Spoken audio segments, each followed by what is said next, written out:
I always knew like anything I'm doing early on is a stepping stone. With that mentality, I had a much bigger picture in my mind. I wanted to be a multimillionaire. I wanted to own a bunch of exotic cars, a big mansion. As a matter of fact, at age 15 or 16, I have to go find a picture. I drew a mansion with some palm trees in front of it and two Mercedes. Back then, I didn't know what the Ferrari is or Lamborghini. Yeah. I knew Mercedes, right? Yeah. So I drew two convertible Mercedes with palm trees. And I have to find that. It's somewhere in my attic, probably. That is unbelievable. But so, you envision your dream where you want to be, and then your subconscious will take over. If you really put the effort, your subconscious will do the rest. It will figure out the how. Yeah, it's kind of like pouring water on top of the mountain. It'll find a way to get down, right? It may go straight, it may go turn left. But you got to pour the water. You got to pour the water. And most people don't, huh? And to pour the water, you got to climb the mountain.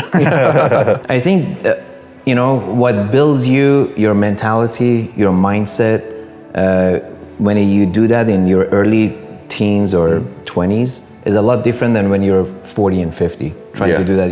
It's very, what do they call it? It's very tough to teach a dog new habits. Yeah, right, an old dog, new tricks. Yeah, yes. New tricks. So because, your mentality is built, developed, and then it's very difficult to change that at age 40, 50. It is. So it's very important early on, to try to challenge yourself, be like a sponge, always look up to meet new friends. If you find somebody that's had a successful business for 20 years, you like that business, find 3 other guys like him, and now you got 60 years worth of experience and you're still in your 20s. As we become successful, some jobs now all of a sudden are beneath us.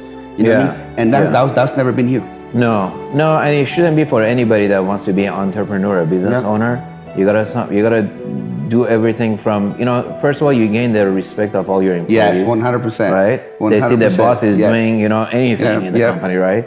And then second of all, it keeps you humble because, the worst thing you want to get is become egotistic to a point where your ego takes the best of you. So true. And I've seen so many people fail. So true. Because they become so big and then all of a sudden they think they're too big to fail, this, that, and then next thing you know, things change and then they're stuck into that. So true. Yeah. And your goal the whole time is like millions. I got to become a millionaire. Oh yeah. From day that one. That mansion, palm trees, and those convertible cars. That's wow. And always been. Would you say your home now is very similar to what you drew back then? Very much. I have 11 palm trees in the house. King palm trees. It's double lot, huge curb appeal. And when you park those cars in front, it's just like that picture. I love that. Yeah. Then let me ask you this. Were you writing down affirmations? Were you visualizing yourself? Were you writing down the goals? What did you do to ingrain it? Or was it just a mental thing that you It was always all fixated mental. on? Although, the past 10 years, I've been writing my goals every day. Daily, weekly, monthly, yearly. My goals, I actually have a spreadsheet I made 25 years ago of how much I'm going to be worth by the time I'm 67. I put all these numbers in there. If I make 10% a year with this one house I have, I sell it, I buy 2 houses, and I use this formula, and it was really interesting. It's called the aftermath. And then there's another one, it's called actual aftermath. And I haven't done it for a few years, but for every year on January, I used to compare my actual aftermath with the aftermath I did many years ago to see if I'm on the right track. Wow, yeah. That's incredible. So, you have to keep your mind to stay on the right path. You have to constantly write your goals. You have to have some kind of, guide, parameter GPS. guide. Exactly, yeah. You started the hustle at about 16, did you not? How old were you? About 14. 14.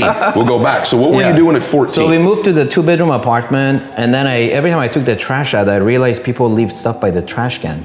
I'm like, why is this thing next to a dumpster? It's a nice chair and a table or a toaster. So I figured, hey, they probably bought a new one. They don't want it, so I would, haul those back to my patio. You're kidding me? No. And then by the weekend, we've had a full patio worth of furniture. And we got swap meet. We rented a space at swap meet across the street, which was Orange Coast College. And we started with 1 space, and then it turned out to be 3 spaces. I expanded my business. I was 14. At 14? Yeah. So I used to get up early in the morning, like 4 in the morning, and go to all the dumpsters and pick up stuff. I started with my own apartment complex where we used to rent. Yeah. And then I realized, hey, why don't we go over there, walk over to the next complex. And then, hey, I was making, $1,000 a month at 14 to 16 because I didn't have a work permit yet. So that was my first business, you know, it's cost of goods is free, right? So you pick up stuff and then sell at swap meet. The space, I think, was $10 a space to rent, so it's nothing. While I was trying to sell my supermarket, because everybody told me file bankruptcy, you're losing your ass every month, and you've borrowed money. I had borrowed money from family, friends, my credit cards, 180 grand on my credit cards, paying 22% interest rate. Yeah, I was paying 4,000 a month interest, give or take, per month. And I didn't have money. I was just borrowing to just keep it, you know, stay alive. Going, yeah. Everybody says, file bankruptcy, you rebuild your credit within 3 to 5 years. I'm like, no, this country is built on credit. Yeah. You know, I learned early on, you know, that, you know, if you learn the system, use the system, and it's all credit based, you know. And it's all about, you know, using your credit to leverage, you know, business opportunities. So if I file bankruptcy, I'm dead for 7 years, you know, and and on top of that, you know, it's a failure, you know, I can't accept failure, you know. It's okay to, you know, close a business and go on a better opportunity. To me, that's not a failure. But to give up, to give up, you know, to give up for like 7 years, basically. Yeah, You know what I mean? Yeah, it's basically like death, you know.